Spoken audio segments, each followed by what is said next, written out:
1922 সাল এক নতুন শক্তির জন্ম হয় পৃথিবীতে। তার নাম union of Soviet socialist republics বা সংক্ষেপে ইউএসএসআর।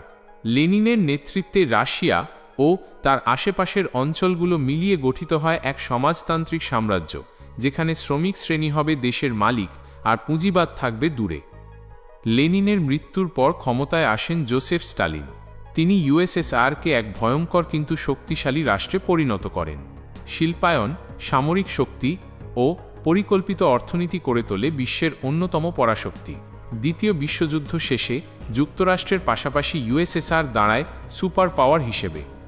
কিন্তু এখান থেকেই শুরু হয় শীতল যুদ্ধ, অর্থাৎ কোল্ড ওয়ার। একদিকে পুঁজিবাদী আমেরিকা, অন্যদিকে সমাজতান্ত্রিক সোভিয়েত ইউনিয়ন। দুই শক্তির লড়াই চলতে থাকে অস্ত্র, বিজ্ঞান, রাজনীতি ও মতাদর্শে। যদিও বাইরে থেকে ইউএসএসআর শক্তিশালী মনে হতো, ভিতরে ভিতরে তার ভাঙন শুরু হয়ে গিয়েছিল। সোভিয়েত অর্থনীতি ছিল কেন্দ্রীয়ভাবে পরিকল্পিত, যেখানে সরকার ঠিক করত কে কি উৎপাদন করবে। শুরুতে এটা কাজ করলেও সময়ের সঙ্গে সঙ্গে এই ব্যবস্থায় স্থবিরতা আসে। উৎপাদন কমে যায়, প্রযুক্তি পিছিয়ে পড়ে, বাজারে ঘাটতি তৈরি হয়। সাধারণ মানুষকে খাবার, পোশাক, এমনকি সাবান পর্যন্ত পেতে লাইনে দাঁড়াতে হতো। এদিকে স্টালিন পরবর্তী যুগে যখন নতুন প্রজন্ম পশ্চিমা দুনিয়ার দিকে তাকাতে শুরু করল, তখন তারা দেখল আমেরিকা ও ইউরোপে জীবনযাত্রা অনেক উন্নত। টেলিভিশন, গাড়ি, সিনেমা, প্রযুক্তি সবকিছুতেই পিছিয়ে ইউএসএসআর। ফলে হতাশা ছড়িয়ে পড়ে তরুণ সমাজে। 1985 সালে ক্ষমতায় আসেন মিখাইল গর্বাচেভ, একজন সংস্কারপন্থী নেতা। তিনি বুঝেছিলেন পুরনো পথে ইউএসএসআর টিকে থাকতে পারবে না। তাই শুরু করলেন দুটি বড় নীতি: গ্লাসনস্ট স্বচ্ছতা ও পেরেস্ট্রয়কা পুনর্গঠন। গ্লাসনস্ট মানুষকে দিলমতো প্রকাশের স্বাধীনতা, ফলে সরকার বিরোধী সমালোচনা শুরু হলো সর্বত্র। পেরেস্ট্রয়কা বদলে দিল অর্থনৈতিক কাঠামো, কিন্তু তাতে পুরনো ব্যবস্থায় বিশৃঙ্খলা দেখা দিল। রাষ্ট্রীয় শিল্পগুলো ধসে পড়তে শুরু করল। অন্যদিকে ইউএসএসআর ছিল 15টি প্রজাতন্ত্রের সমষ্টি, যেমন রাশিয়া, ইউক্রেন, জর্জিয়া, বাল্টিক দেশগুলো ইত্যাদি। এদের অনেকেই নিজেদের আলাদা পরিচয় ও স্বাধীনতা চায়। গর্বাচেভ যখন রাজনৈতিক সংস্কার শুরু করলেন, তখন এই প্রজাতন্ত্রগুলো একে একে স্বাধীনতার দাবি তুলতে শুরু করল।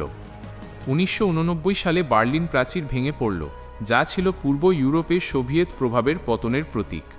সেই ঘটনাই যেন সোভিয়েত ইউনিয়নের শেষের ঘণ্টা বাজিয়ে দিল। 1991 সালে একদল কট্টরপন্থী কমিউনিস্ট গর্বাচেভের বিরুদ্ধে ব্যর্থ অভ্যুত্থান ঘটায়।